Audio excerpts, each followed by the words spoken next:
దేవుని వాక్యాన్ని విందాము. 2 తిమోతి 2వ అధ్యాయము 20వ వచనం. గొప్ప ఇంటిలో వెండి పాత్రలను బంగారు పాత్రలను మాత్రమే కాక కర్రవియు మట్టివియు కూడా ఉండును. వాటిలో కొన్ని ఘనతకును కొన్ని ఘనహీనతకును ఉపయోగింపబడును. దేవునికి స్తోత్రం. ఒక గొప్ప ఇల్లు ఉందంట. ఆ ఇంటిలో కొన్ని పాత్రలు ఉన్నాయి. ఏమున్నాయి? కొన్ని పాత్రలు ఉన్నాయి. ఒక 4 పాత్రలు చెప్పాడు. 2 ఏమో వెండి బంగారము అని, మరి ఒక 2 ఏమో కర్రది మట్టిది అని. మరి గొప్ప ఇంటిలో ఈ పాత్రలే కాదు, కానీ ఇంకా చాలా పాత్రలు అనేవి ఉంటాయి. మనం అంటాం కదా, గొప్పోళ్ళు ఇల్లు అండి అది అని అంటాం. అదే ఇక్కడ చెప్తున్నాడు, గొప్ప ఇంటిలో కొన్ని పాత్రలు ఉన్నాయి. అవి కొన్ని అంట ఘనతకు వాడబడుతున్నాయి, కొన్ని ఘనహీనతకు వాడబడుతున్నాయి. మన ఇంట్లో కూడా పాత్రలు ఉంటాయి, పనిముట్లు ఉంటాయి. మనం ఏం చెప్పుకుంటామంటే, ఒక వస్తువును చూపించా, మా ఇంట్లో పలానా వస్తువు ఉంది అని గొప్పగా చెప్పుకుంటాం. ఏ వస్తువుని బట్టి చెప్పుకుంటాం? ఇప్పుడు నీ ఇంట్లో ఫ్రిడ్జ్ ఉందనుకో, మా ఇంట్లో ఫ్రిడ్జ్ ఉంది అని గొప్పగా చెబుతావా? మా ఇంట్లో నీళ్ళ కుండ ఉందని చెప్తావా? గొప్పగా చెప్పుకోవాలంటే ఫ్రిడ్జ్ ఉందండి. మా ఇంట్లో ఏసీ ఉందని గొప్పగా చెప్తావా? లేకపోతే విసిన్ కర్ర ఉందండి మా ఇంట్లో అంటావా? ఏం చెప్తా? ఏసీ ఉందండి. మా ఇంట్లో చిన్న సైకిల్ ఉందంటావా? లేకపోతే పెద్ద కారు ఉందండి అని చెప్పుకుంటావా? ఏది చెప్పుకుంటాం? అదే అంటున్నాడు, ఇది ఉంటుంది అది ఉంటుంది, కానీ ఏ చెప్పుకుంటాం మనం? గొప్పే చెప్పుకుంటాం. అదే దేవుడు చెప్తున్న మాట ఏంటంటే, ఆ గొప్ప ఇంటిలో కొన్ని పాత్రలు ఉన్నాయి, పనిముట్లు ఉన్నాయి, కానీ అవి కొన్ని ఘనతకు వాడబడుతున్నాయి, గొప్పగా చెప్పుకోవడానికి వాడబడుతున్నాయి. కొన్ని పాత్రలు చెప్పుకోదగ్గనవి కావు, చెప్పుకోదగ్గనవి కావు. కొన్ని అవి ఉన్నాయి, ఇవి ఉన్నాయి ఆ ఇంట్లో. ఆ ఘనమైన ఇల్లు ఏది అంటే దేవుని మందిరం. ఘనమైన ఇల్లు ఏంటి? ఆ గొప్ప ఇల్లు ఏంటి? ఆ గొప్పవాడు ఎవరు? దేవాది దేవుడు, సృష్టికర్త అయిన దేవుడు. ఆయన ఇల్లు దేవుని మందిరం. ఈ గొప్ప ఇంటిలో పాత్రలు ఉన్నాయి. ఆ పాత్రలు కొన్ని దేనికి వాడుకున్నారంటే ఘనత కోసం వాడుతున్నాడు, కొన్ని ఘనహీనత అంటే కొన్ని చెప్పుకోగలుగుతున్నారు, కొన్ని చెప్పుకోలేకపోతున్నారు. ఎందుకని ఆ ఘనతకు కొన్ని వాడబడుతున్నాయి, కొన్ని ఘనహీనంగా ఉన్నాయో ఆ పాత్రలు ఏమిటో ఈరోజు కొన్ని పాత్రలను మనము చూద్దాం. మొదటిగా అక్కడ రాసిన పాత్రలు ఉన్నాయి, కర్ర పాత్రలు. ఏంటి? కర్ర పాత్రలు. కర్ర పాత్రలు అంటే చెక్కతో చేయబడినవి. ఏంటి? చెక్కతో చేయబడినవి. ఇది వరకే అన్నీ చెక్కతో చేయబడిన పాత్రలే ఉన్నాయి, పనిముట్లే ఉన్నాయి. కానీ ఇవి చూడడానికి బాగానే ఉంటాయి, కానీ ఎక్కువ కాలం మనుతాయా? ఎక్కువ కాలం మన్నో, ఎక్కువ కాలం ఉపయోగపడవు. ఎందుకని? వాడికి చెదబట్టేస్తుంది, లేదా అవి కొంతకాలానికి వాటిలో ఉన్న పట్టు తగ్గిపోద్ది, బలం తగ్గిపోద్ది, ఇరిగిపోతాయి. కానీ అవి ఎక్కువ కాలం మన్నో ఈ కర్ర పాత్రలు. రెండోది, ఈ కర్ర పాత్రలకి మంట పెట్టామనుకో, అవి నిలబడతాయి. ఆ మంటకి ఏమైపోతాయి? కాలిపోతాయి. ఇదేంటి, కర్ర పాత్రలకు మంట పెడతాం ఏంటి అని మనం అనొచ్చు. ఇప్పుడు ఈ పాత్రలన్నీ ఎక్కడున్నాయి? ఆ ఘనమైన ఆ గొప్ప ఇంటిలో ఉన్నాయి. అయితే ఆ గొప్ప ఇల్లైన ఈ దేవుని మందిరములో ఉన్న పాత్రలన్నిటినీ దేవుడు ఏం చేస్తా అంటే అగ్నితో కాల్స్తాడంట. దేంతో? చూడండి, వాక్యం చదువుదాం. 1 కొరింథీ పత్రిక 3వ అధ్యాయము. 1 కొరింథీ పత్రిక 3వ అధ్యాయము 12-13 వచనాలు. ఎవడైనను ఈ పునాది మీద బంగారము, వెండి, వెలగల రాళ్ళు, కర్ర, గడ్డి, కొయ్యకాలు మరి ఇతరమైన వాటితో కట్టిన ఎడల వాని పని కనబడును. ఆ దినము దానిని వేరుపరచును, అది అగ్ని చేత బయలుపరచబడును. దేవుని స్తోత్రం. అది దేని చేత నిరూపించబడతాయి అంటే ఆ వస్తువులు అగ్ని చేత అవి బయలుపరచబడతాయి, నిరూపించబడతాయి. అవి ఘనమైనవా ఘనహీనమైనవని ఎలా నిరూపించబడతాయి అంట? అగ్ని చేత నిరూపించబడతాయి.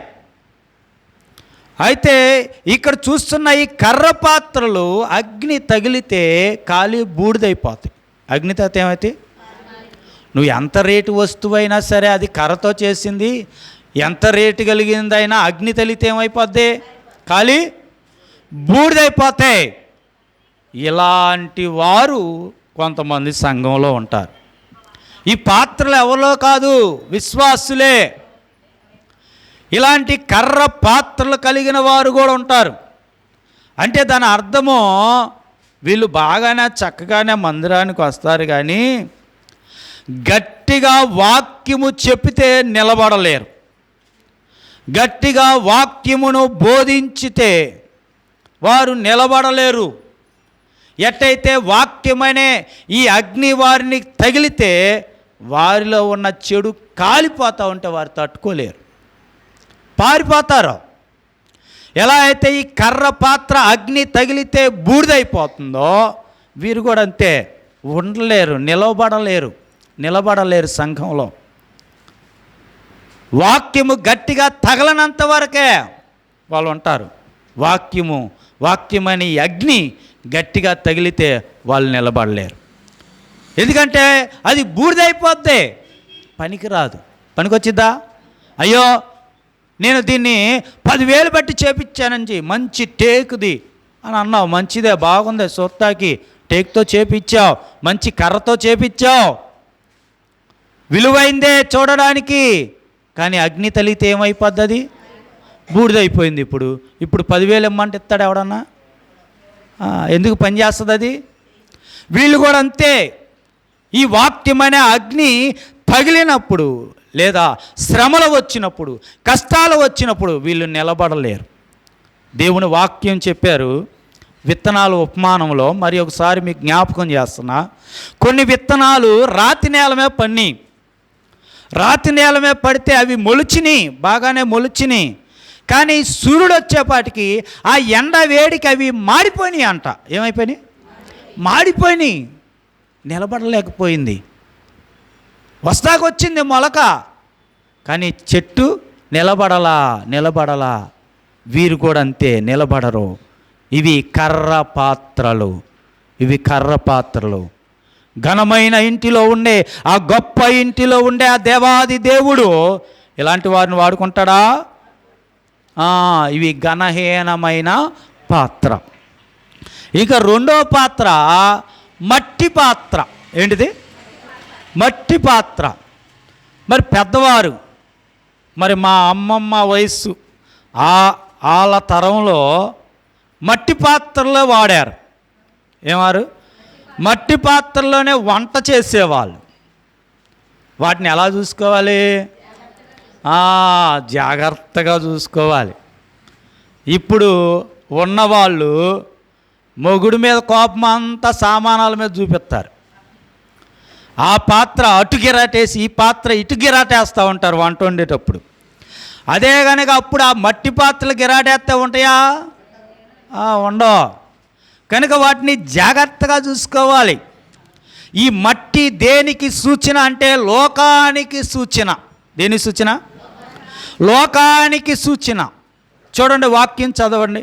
సామెతల గ్రంథం 26వ అధ్యాయము 23వ వచనం. సామెతల గ్రంథం, చెడు హృదయము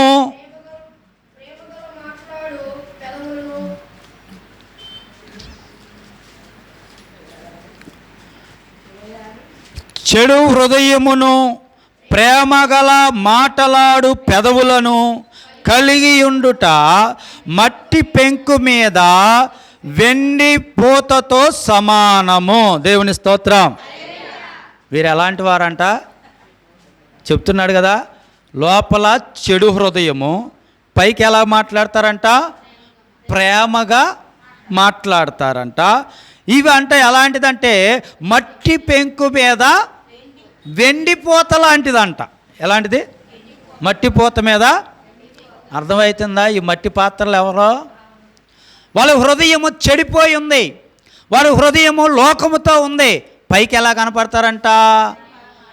వెండి పూత ఎలా కనపడుద్ది? తెల్లగా కనపడుద్ది. వీళ్ళు కూడా చక్కగా తెల్లని వస్త్రాలు వేసుకొని కనపడతారు సంఘంలో. లోపలంతా ఏముంటుంది? సంఘం లోపలంతా ఏముంటుంది? చెడు. లోపలంతా లోకము, లోపలంతా పాపము ఉంటుంది. ఇవన్నీ పెట్టుకొని సంఘంలోనికి వస్తారు వీళ్ళు. ఈ మట్టి పాత్రలు వస్తాయి, చెప్తున్నాగా, ఘనమైన ఇంటిలో ఉంటాయి, ఇవి కూడా ఉంటాయి. కానీ వాడుకుంటాడు దేవుడు. ఎందుకంటే వీళ్ళలో చెడు హృదయం ఉంది, పైకి ప్రేమగల మాటలు ఉంటాయి. లోకం ఉంటుంది, లోపలంతా లోకమే, పాపమే ఉంటుంది, పైకి భక్తిని కనబరుస్తారు. వీళ్ళు ఎలా ఉంటారంటే, ఎవరన్నా దైవ సేవకుడు ఒక మాట కనుక అంటే మరలా మేము రావండి సంఘానికి అంటారు. లేదా విశ్వాసులు కనుక ఏదన్నా అన్నారనుకో, మేము రావండి మందిరానికి, పలానా ఆవిడ నన్ను అందే. అంటే నువ్వు వచ్చేది ఆవిడ కోసం వస్తున్నావా? నువ్వు వచ్చేది ఎవరి కోసం వస్తున్నావు? దేవుని కోసమే వచ్చేది. ఎవరి వైపు చూడాలి? వీళ్ళు దేవుని వైపు చూడరు, మనుషుల వైపు చూస్తారు వీళ్ళు. ఎందుకంటే వీళ్ళలో ఉన్నది ఏంటిది? లోకం కనుక. వీళ్ళలో ఉన్నదేంటి?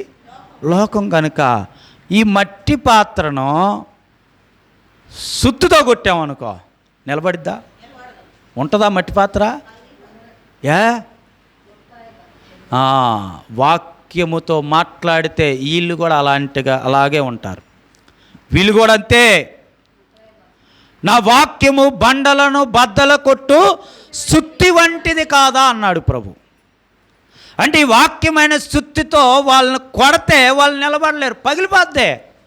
పగిలిపోయింది ఇంట్లో ఉంచుకుంటావు. నీ ఇంట్లో ఇప్పుడు కొండ ఉంది, నీ ఇంట్లో మట్టి పాత్ర ఉంది, వంట చేస్తున్నావు, పగిలిపోయింది, ఉంచుతావా దాన్ని? ఏం చేస్తాం? శుభ్రంగా తుడిచేసి. వీళ్ళు అంతే, విసిరి వేయబడతారు.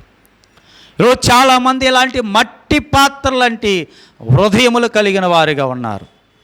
ఇంకా మూడోది గాజు పాత్ర. ఏంటిది? మన ఇళ్ళలో ఉండేవే ఇవి. గొప్ప ఇళ్ళలో ఉన్నాయి ఇలాంటివి, మన ఇళ్ళల్లో కూడా ఉన్నాయి. ఈ యొక్క గొప్ప ఇంటిలో ఉన్న ఈ గాజు పాత్రలో ఎక్కడ పెడతారండి? గాజు పాత్రలో మన ఇంట్లో కదా. అది చక్కగా చెప్పారు. దేవుని స్తోత్రం. మన ఇంట్లో అయితే అలమాటలోనే పెట్టుకుంటాం. గొప్ప ఇంట్లో ఎక్కడ పెడతారు? షోకేస్లో పెడతారు, షోయింగ్ కోసం. అవునా కాదా? షోకేస్లో దేనికోసం పెడతారు? వీళ్ళు అంతే. మందిరానికి షోయింగ్ కోసం వస్తారు. అప్పుడప్పుడు అలంకరించుకొని షోయింగ్ కోసం వస్తారు దేవుని మందిరానికి, షో చేస్తానికి. గాజు పాత్రలు ఇవి ఏం చేస్తాయి అంటే, వీళ్ళు ఎలాగుంటారంటే దేవుడు చూస్తున్నాడని దేవుని పని చేయరు, మనుషులు చూస్తున్నారా లేదా అని చేస్తారు. మీరందరూ ఉన్నారనుకో, అప్పుడు చీపురు పట్టుకొని ఉడిసిద్ది, ఇది అందరూ చూస్తున్నారు నేను చేస్తున్నానని. అది గాజు పాత్ర. ఎవరు లేనప్పుడు చేయరు. ఇంకా రెండోది అందరికీ కనబడేటట్టు ఇస్తారు. దేవునికి ఏదైనా ఇవ్వాలంటే అందరికి తెలియాలి వీళ్ళు ఇచ్చింది. గాజు పాత్రలు ఇవి. ఏంటి? గాజు పాత్రలో వీళ్ళకి ఎక్కువ ఎలా ఉంటుందంటే ఫీలింగ్ ఎక్కువ వీళ్ళకి. ఏంటిది? లోకంలో అంటారుగా వీళ్ళకి టెక్ ఎక్కువ అంటారు. అంటే అర్థం ఏంటి? ఫీలింగ్ ఎక్కువ వీళ్ళకి. ఏంటా ఫీలింగు? నా కులము, నా డబ్బు, నా అధికారము, నా బలము, నా అందము, నా చదువు, ఈ టెక్ ఉంటుంది వాళ్ళలో. అంటే ఈ గర్వం అనేది ఉంటుంది వాళ్ళలో, ఈ గాజు పాత్ర లాంటి వారిలో. ఇలాంటిది దేవునికి ఉపయోగం లేదు. ఇది పగిలితే పనిచేస్తుందా? పగిలితే పనిచేస్తుందా? పని చేయదు. సుత్తితో కొడితే అసలు ఆగిద్దా? ఇది అస్సలు ఆగదు. వాక్యానికి అస్సలు ఆగదండి. వాక్యం ముందు నిలబడలేదు, పగిలిపోద్ది గాజు పాత్ర. ఈరోజు అలాంటి మనస్తత్వాలు కలిగిన వారు ఉన్నారు సంఘంలో. ఇంకా 4వ పాత్ర ఇనప పాత్రలు. నేను ఎక్కడో మీకు తెలియని చెప్పట్లా, తెలిసిన పాత్రలే, వాటి అనుభవాలు చెప్తున్నా. ఇనుప పాత్ర. ఇనుము కఠిన హృదయమునకు సూచన. ఇనుమేంటి? మట్టి దేనికి సూచన? మట్టి లోకానికి సూచన. మట్టి దేనికి సూచన? ఇనుము కఠిన హృదయము. వీరు ఎంత కఠినంగానే ఉంటారు, వీళ్ళు కరగరు అసలు. వీళ్ళ వల్ల సంఘము ఇబ్బంది పడిద్ది, సేవకుడు ఇబ్బంది పడతాడు. ఎందుకంటే వీళ్ళ హృదయం కరగదు, కఠినంగా ఉంటుంది. ఇనుము కరగాలంటే ఎంత వేడి చేయాలో తెలుసా? ఎంత వేడి చేయాలి ఇనుము కరగాలంటే? చాలా వేడి చేసి ఎప్పుడుకో కానీ అప్పుడు అది కరగదు. వీళ్ళు అంతే, వీళ్ళ మనసు అంత కఠినంగా ఉంటుంది. ఎప్పుడుకు లొంగుతారంటే ఆఖరికి అవసాన దశ అంటారు చూసావా, కాటుకు కాలు చాపే దశ అంటారు చూసావా, అప్పుడుకు లొంగుతారు వీళ్ళు. అప్పుడు వారికి వాక్యంతో వాళ్ళని కరగబెట్టాలి. కఠినం, కరగరు. అంత కఠినమైన మనస్సు కలిగిన వారు ఈ ఇనుము పాత్రల వంటి స్వభావము కలిగిన వారు. దేవుని స్తోత్ర. ఇవన్నీ ఎక్కడ ఉన్నాయి అన్నాడు కదా, గొప్ప ఇంటిలో కొన్ని ఘనతకును కొన్ని ఘనహీనతకును వాడబడుతున్నాయి. ఈ గొప్ప ఇంటిలో మరి ఒక పాత్ర ఇత్తడి పాత్రలు. ఏంటి? ఇత్తడి పాత్రలు. మరి ఇత్తడి పాత్రలు మనం వాడుతూనే ఉన్నాం. మన ఇళ్ళలో కూడా ఇత్తడి పాత్రలు లేవా? వాడుకుంటాం. కానీ ఏం చేయాలి? వాడితే మరలా తర్వాత వాటిని అది శుభ్రం చేయాలి. చేయకపోతే ఏమైంది? మురికి పట్టిపోతాయి, దుమ్ము పట్టిపోతాయి, ఇత్తడి తొందరగా మచ్చలు వచ్చేస్తూ ఉంటుంది. కనుక వీటిని ఏం చేయాలంటే ఎప్పుడు కడగాలి. ఎప్పుడు ఏం చేయాలి? కడగాలి. ఈ ఇత్తడి పాత్రను కడగాలి. నేను చెప్పట్లా, వాక్యంలో కూడా ఉంది ఆ మాట. చూడండి, మార్కు సువార్త 7వ అధ్యాయము 14వ వచనం.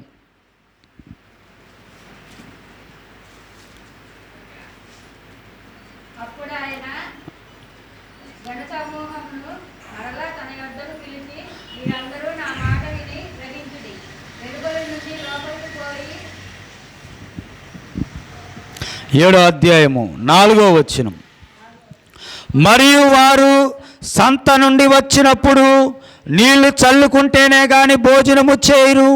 ఇదియుగాక గిన్నెలను, కుండలను, ఇత్తడి పాత్రలను నీళ్లలో కడుగుట మొదలగు అనేక ఆచారములు అనుసరించేవారు. దేవుని స్తోత్రం. ఇత్తడి పాత్రలను ఏం చేసేవాళ్ళు అంటే వాళ్ళు నీళ్ళలో కడిగేవారు. మనం కూడా ఏం చేయాలి? వాటిని కడగాలి. వాడుకుంటాం రోజు, కానీ వాటిని కూడా ఏం చేయాలి? కడగాలి. వీళ్ళు కూడా అంతే.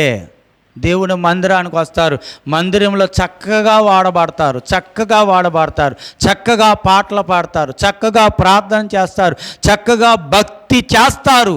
బయటికి వెళితే మరలా లోకమే, మరలా పాపమే. ఇలాంటి స్థితి వీళ్ళు ఏం చేయాలి? ఎప్పుడు వచ్చినప్పుడల్లా తోమాల్సిందే, వచ్చినప్పుడల్లా కడగాల్సిందే, లేకపోతే మట్టి పట్టిపోయి వస్తున్నాయి. ఇక ఏవో దేవుడు వాడుకుంటున్నాడే, నన్ను ఇంతగా పాటలు పాడడానికి వాడుకుంటున్నాడే, ఇంతగా వాక్యం చదవడానికి వాడుకుంటున్నాడే, ఇంతగా ప్రార్థన చేయడానికి నన్ను వాడుకుంటున్నాడే, లేదా దేవుని పరిచర్యలు వాడుకుంటున్నాడే, ఈ ఆలోచన ఉండదు. ఇక్కడే ఉంటుంది. బయటికి వెళ్తే మరలా ఆ మట్టి ఆ దుమ్ము అన్నీ అంటించుకుంటా ఉంటాయి. కనుక ఎప్పుడు వీటిని ఏం చేయాలంటే కడగాలి, ఎప్పుడు కడగాలి. దీన్నే ఒక మాట వాక్యంలో చెప్పారు, కుక్కతో పోల్చి చెప్పారు. ఎలాంటి వాడిని దేంతో పోల్చాడు? కుక్క బాగా తినేసి అంట కక్కిద్దంట. కక్కి వాసన చిచ్చి ఇంత వాసన వస్తుంది అని వెళ్ళిపోద్ది. అక్కడ ఉండదో, కక్కిన తర్వాత కొంచెంసేపు వెళ్ళిపోద్ది. అట్టట్టట్టట్టు తిరిగి వచ్చి మళ్ళీ అదే తినేది. వీళ్ళంతే. ఇక్కడికి వచ్చినాక పాపము గురించి, మీరు చేసే పనుల గురించి చెప్తే చిచ్చి ఇలాంటిదా అని ఇక్కడ అంటారు. బయటికి వెళ్ళి బూతులు మాట్లాడకూడదంట, మాట్లాడు చీ అంటారు. బయటికి వెళ్ళి సీరియల్ చూడకూడదంటే ఇక్కడ చీ అంటారు. బయటికి వెళ్ళి వీళ్ళే ఇత్తడి పాత్రలో, వీటిని కడగాల్సిందే, ఎప్పుడు కడగాల్సిందే.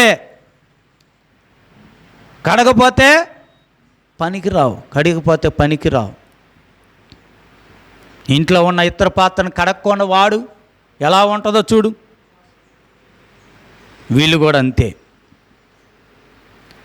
ఇంకా తర్వాత మరి ఒక పాత్ర ఏంటంటే దుమ్ము పట్టిన పాత్రలు. ఏంటి? డస్ట్ పట్టిన పాత్రలు ఉంటాయా? ఉండవా మన ఇంట్లో? ఎందుకని డస్ట్ పట్టేసినాయి? ఎందుకని దుమ్ము పట్టినాయి?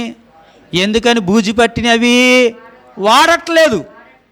ఈ గొప్ప ఇంట్లో కూడా ఉన్నాయి అలాంటి వాడబడని పాత్రలో. ఎక్కడుంటే గొప్ప ఇంట్లో ఒక స్టోర్ రూమ్ ఉంటుంది. స్టోర్ రూమ్లో పడేస్తారు వీటిని అన్నిటిని. అవన్నీ పాతయండి, పనికి రావండి, ఇవి వాడట్లేదని ఓ పక్కన పడేస్తారు వాటిని. ఇలాంటి పాత్రలు కూడా ఉంటాయి. ఎన్ని సంవత్సరాలు దేవుని సన్నిధికి వచ్చినా, సంఘానికి వచ్చినా, దేవునికి కానీ, సంఘానికి కానీ, సమాజానికి కానీ ఏమి ఉపయోగపడరో వీళ్ళ వల్ల ఏం ఉపయోగం ఉండదు. దష్టపట్టిన పాత్రలో ఎవరు వాడుకోడు వాటిని. ఆఖరి దేనిలో పడేస్తారు? చెత్త అమ్ముకునేవాడికి వాటిని పడేస్తారు. ఇవి ఆఖరికి ఆరని అగ్నిలోనికే వెళ్ళిపోతాయి. అంతే కదా? ఇవి ఇరిగిపోయింది, చెత్తబడిపోయింది, బూజు పట్టిపోయింది, మూల పడేసావు. అది చెక్కదైతే కాల్చేస్తావు, పొయ్యిలో పడేస్తావు, లేదా వేరొక ఇనపదైతే ఆ ఇనప ముక్కలోకి పడేస్తావు. అంతేగా నువ్వు చేసేది. ఈరోజు అలాంటి పాత్రలు కూడా ఉన్నాయి. దేవుని స్తోత్రం చేద్దాం. ఇవన్నీ దేవుని చేతిలో వాడబడని పాత్రలు, వాడుకోట్లా వీటిని దేవుడు. ఇవి ఘనహీనమైన పాత్రలు, ఇవి చెప్పుకోదగ్గది వాటిలో ఏమీ లేదు దేవునికి. వీటిని చూసి దేవుడు చెప్పుకోదగ్గది ఏమీ వాటిలో లేదు. ఇంకా ఘనమైన పాత్రలు ఏంటంటే వెండి పాత్రలు. ఏంటి? ఇవి కూడా గొప్ప ఇంటిలోనే ఉన్నాయి. ఇందాక చెప్పినవి కూడా ఎక్కడ ఉన్నాయి? ఆ ఇంట్లోనే ఉన్నాయి. ఈ వెండి పాత్రలు కూడా ఆ ఇంట్లోనే ఉన్నాయి. వెండి విమోచనకు సూచన. దేవుని స్తోత్రం. యేసుక్రీస్తు రక్తము విమోచన క్రయధనముగా సమర్పించాడు. యేసుక్రీస్తు ప్రభువారు తన రక్తాన్ని ఎలా సమర్పించాడు? విమోచన క్రయధనముగా. వెండి విమోచనకు సూచన. యేసు ప్రభువారు ఎన్ని నాణ్యాలకు అమ్మేశారు? 30 వెండి నాణెములు. ఏ నాణ్యాలు అయ్యి? విమోచన క్రయధనము వెండి. అంటే వీరు ఎవరు అంటే యేసయ్య రక్తములో కడగబడిన వారు. దేవుని స్తోత్రం చేద్దాం. ఎవరు ఈ వెండి అంటే యేసయ్య రక్తములో కడగబడిన వారు. వెండి ఎలాగుంటుంది? అది ఉట్టిగా తెలుపు రాదు. ఎక్కడి నుండి వస్తుంది వెండి? ముందు భూమిలో నుండి వస్తుంది. ఎక్కడి నుండి వస్తుంది వెండి? వెండి భూమిలో నుండే వస్తుంది, మట్టిలో నుండే వస్తుంది. మట్టి లోకమునకు సూచన. ఇది మట్టిలో నుండే వస్తుంది. కానీ దీన్ని ఏం చేస్తారు తెలుసా? 7 మారులు కడుగుతారంట. దేవుని స్తోత్రం. ఇందాక చదువుకున్నారు చూడండి, కీర్తనల గ్రంథం 12వ అధ్యాయము 6వ వచనం. కీర్తనల గ్రంథము 12వ అధ్యాయము 6వ వచనం. యెహోవా మాటలు పవిత్రమైనవి. ఏ మోస అంటది? మట్టి మూసలో 7 మారులు కడిగి ఊదిన వెండి అంతా పవిత్రములు. దేవుని స్తోత్రం. ఎన్నిసార్లు కడుగుతున్నారు వెండిని? మట్టిలో నుండి వస్తున్న మలినం అంతా పోవడానికి 7 మారులు కడిగి దాన్ని కొలుములు వేసి కాల్చి సుత్తుతో బాది అప్పుడు ఆ వెండిని ఆకారం తీసుకొస్తున్నాడు, విలువ వస్తుంది. దేవుని స్తోత్రం. వీళ్ళెవరు అంటే రక్షణ పొందినవారు, బాప్తిసం పొందినవారు, దేవుడి పరిశుద్ధ రక్తములో కడగబడిన వారు. అందుకే దేవుడు అంటాడు, ఎవరైతే ఇలాగా తన రక్తంలో కడగబడ్డారో వారు తప్పు చేస్తే దేవుడు ఒప్పుకోడు, వారిని శిక్షిస్తూ ఉంటాడు, వారిని కొడతాడు ఒక దెబ్బ, దేవుడు సరి చేసుకుంటారని. ఏదో ఒక వ్యాధి ద్వారానో, బాధ ద్వారానో, బలహీనత ద్వారానో ఏదో ఒక విధంగా కొడతాడు దేవుడు. వాళ్ళని సరి చేయటానికి కాలుస్తూ ఉంటాడు. చూడండి, ఆ మాట చదువుదాం. కీర్తనల గ్రంథం 66వ అధ్యాయము 10వ వచనం. దేవా, నీవు మమ్మును పరిశీలించుచున్నావు, వెండిని నిర్మలము చేయు రీతిగా మమ్మును నిర్మలులను చేసి ఉన్నావు. దేవుని స్తోత్రం. వెండిని ఎలాగ నిర్మలపరుస్తున్నాడో, ఆ మట్టి మలినము లేకుండా ఎలాగ శుద్ధి చేస్తున్నారో, ఎవరైతే యేసు రక్తములో కడగబడ్డారో వారిని ఎప్పుడు దేవుడు శుద్ధి చేస్తానే ఉంటాడు, ఎప్పుడు కడుగుతానే ఉంటాడు, ఎప్పుడు శ్రమ పెడతానే ఉంటాడు, లేకపోతే వారు తప్పిపోతారని. ఎవరు ఎండి పాత్రలు అంటే యేసయ్య రక్తములో కడగబడిన. ఇవి కూడా ఎక్కడున్నాయి? ఇవి ఘనమైన ఆ ఇంటిలో ఉన్న యజమానుడు వాడుకునే ఘనమైన పాత్ర. ఇప్పుడు గొప్ప ఇంటోళ్ళు ఏమున్నాయని చెప్తారు? మా ఇంట్లో బంగారం ఎంత ఉంది, వెండి ఎంత ఉంది అది చెబుతారా? మా ఇంట్లో ఇత్తడివి, మా ఇంట్లో మట్టివి, ఇవన్నీ చెప్తారా? ఇవి చెప్పరు. దుమ్ము పట్టినవి ఇన్ని ఉన్నాయండి మూలన స్టోర్ రూమ్లో అంటారా? మాకు 7 వారాల నగలు ఉన్నాయండి, మాకు ఫలానా వెండి వస్తువులు ఉన్నాయండి, వెండి పళ్ళాలు ఉన్నాయండి. గొప్ప ఇంట్లో చెప్పేవే కదా. దేవుడు కూడా అలాంటి వెండి, అలాంటి గుణము కలిగిన వారిని, అలాగా విమోచింపబడిన వారిని దేవుడు వాడుకుంటాడు. దేవుని స్తోత్రం. ఇంకా ఆఖరిగా ఏం పాత్ర అంటే అది బంగారు పాత్ర. దేవుని స్తోత్రం. ఈ బంగారము దైవ లక్షణమునకు సూచన, దైవ గుణానికి సూచన. బంగారాన్ని ఏం చేస్తారు? ఎంతసేపు కాల్చాలో తెలుసా? కొలుములో. బంగారం ఎక్కడి నుండి వస్తుంది? అది కూడా మట్టిలో నుండే. ఆకాశం నుండి ఓడిపడతలేదు బంగారం, అది మట్టిలో నుండి. ఇందాక చెప్పుకున్నావన్నీ. కర్ర ఎక్కడి నుండి వస్తుంది? మట్టిలో నుండే మొలుస్తుంది కర్ర చెట్టు. మట్టి పాత్రలో మట్టిలో నుండే, గాజు పాత్రలో మట్టిలో నుండే, ఇత్తడి పాత్రలో మట్టిలో నుండే, దుమ్ము పట్టిని ఏది చూసినా మట్టిలో నుండే. ఈ బంగారం కూడా ఎక్కడి నుండి వస్తుందంటే మట్టిలో నుండే వస్తుంది. బంగారము దైవ గుణమునకు సూచన. వీరు ఎలాగుంటారంటే వీరిలో సహనం ఉంటుంది, ఓర్పు ఉంటుంది, పట్టుదల ఉంటుంది, నిస్వార్థం ఉంటుంది, క్షమాగుణము ఉంటుంది. దేవుని స్తోత్రం. ఈ 5 లక్షణాలు వారిలో ఉంటాయి. ఇది దైవ గుణము కలిగిన వారిలో ఉండే లక్షణాలు. వారే బంగారము. దేవుని దృష్టిలో బంగారం వాళ్ళే. ఆ ఘనమైన వాడు, ఆ గొప్పవాడు చెప్పుకునే పాత్రలవే. ఈ లక్షణాలు ఎవరిలో ఉంటే వారే. ఎవరు ఏమన్నా పట్టించుకోరు, ఎవరిని ఏమి అనరో ఆ బంగారు పాత్రలు. చూడండి, వాక్యం చదువుదాం. జకర్యా గ్రంథం 13వ అధ్యాయము, జకర్యా గ్రంథం 13వ అధ్యాయం 9వ వచనం.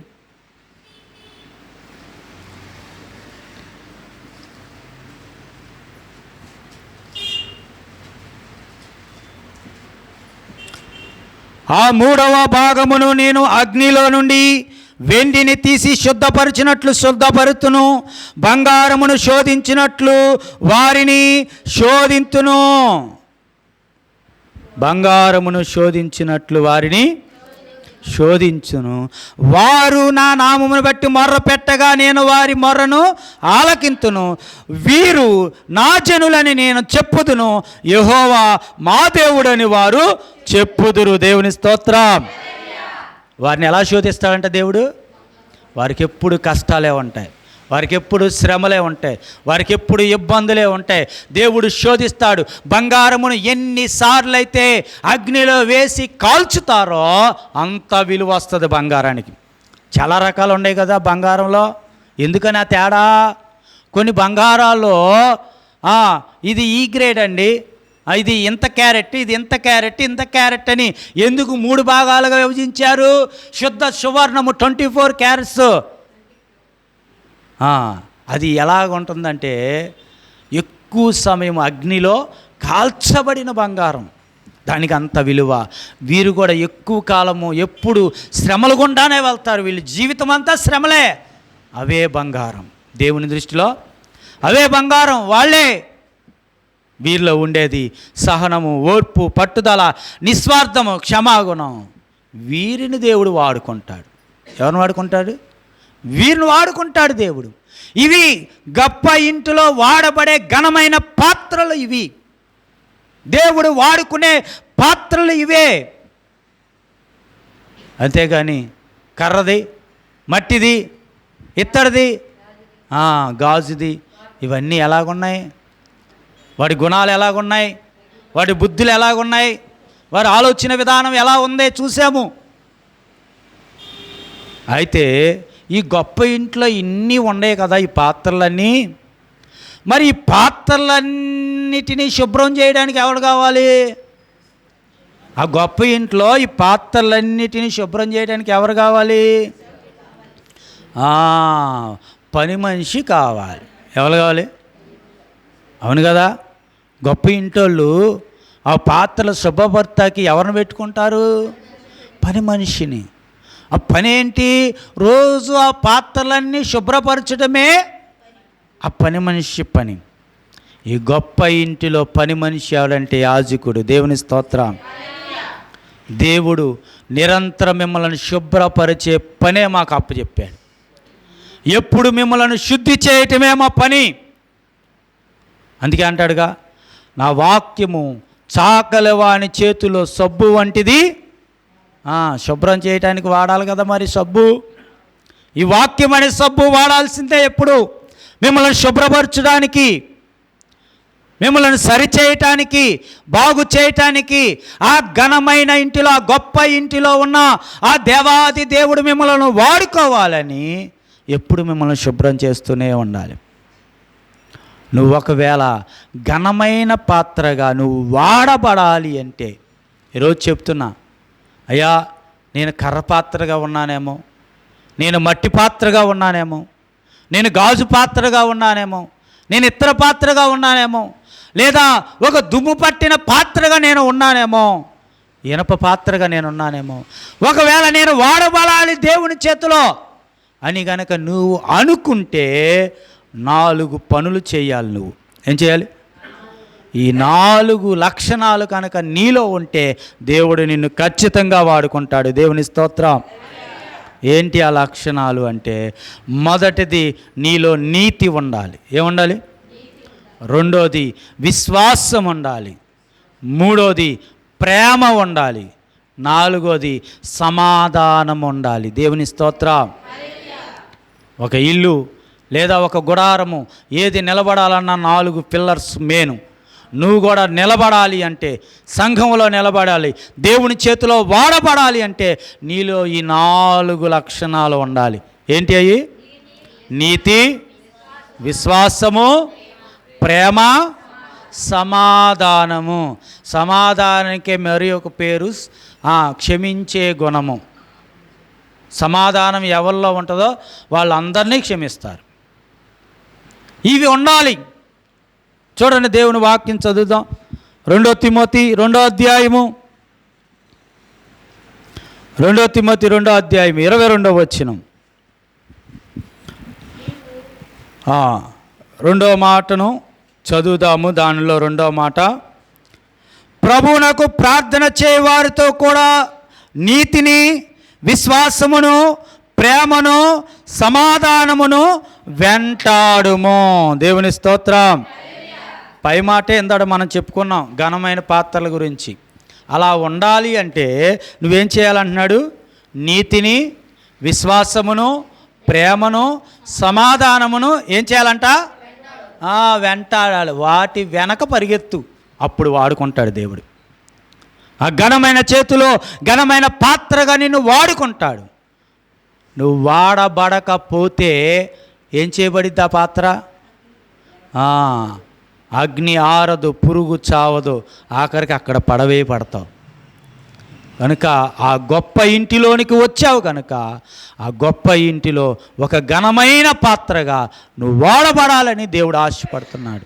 ఒకవేళ కర్ర వంటి, మట్టి వంటి, గాజు వంటి, ఇనుము వంటి లేదా ఇత్తడి వంటి అలాంటి స్వభావం నీలో ఉందేమో, ఈ రోజైనా దాన్ని తీసేసి ఈ యొక్క లక్షణాలు నువ్వు కలిగి ఉంటే, వాక్యమైన అగ్నితో కాల్చబడి, సుత్తుతో కొట్టబడి, కత్తితో కోయబడి, సబ్బుతో కడగబడే ఈ వాక్యానికి నువ్వు లోబడితే నిన్ను ఖచ్చితంగా దేవుడు వాడుకుంటాడు.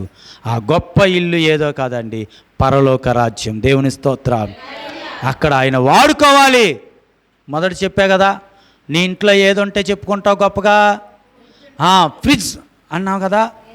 ఇప్పుడు దేవుడు అంటాడు, ఇదిగో నా కుమార్తె ఎంత నీతిగా ఉందో చూడు, ఇదిగో నా కుమారుడు ఎంత విశ్వాసంగా ఉన్నాడో చూడు, ఇదిగో నా బిడ్డలో ఎంత ప్రేమ ఉందో చూడు, ఇదిగో నా కుమార్తె ఎంత సమాధానంగా ఉందో చూడు. దేవుడు ఎలా చెప్పుకుంటాడు? నా ఇంట్లో ఇవి ఉన్నాయి. మరి మన పాత్రలే కదా, దేవుడు ఎలా చెప్పుకుంటాడు? ఆనాడు యోబును గురించి కూడా దేవుడు ఎలాగే చెప్పాడు సాతానుతో. ఎవరితో చెప్పాడు? ఎవరితో చెప్తాడు ఈ మాటలని దేవుడు? సాతానుతో చెప్పాడు. ఇదిగో నా కుమారుడు యోబు చూడు, ఎంత నీతిమంతుడు, యథార్థవంతుడు చూడు. దేవుని చేతిలో వాడబడే పాత్ర అది. ఈరోజు నీవు కూడా అలాగే ఉండాలని దేవుడు ఆశపడుతున్నాడు. ఇకనైనా అలాంటివి ఉంటే తీసివేసుకొని సరి చేసుకుందాం. దేవుడి మాటలు మన వినికిల్లో దీవించునుగాక. ఆమేన్.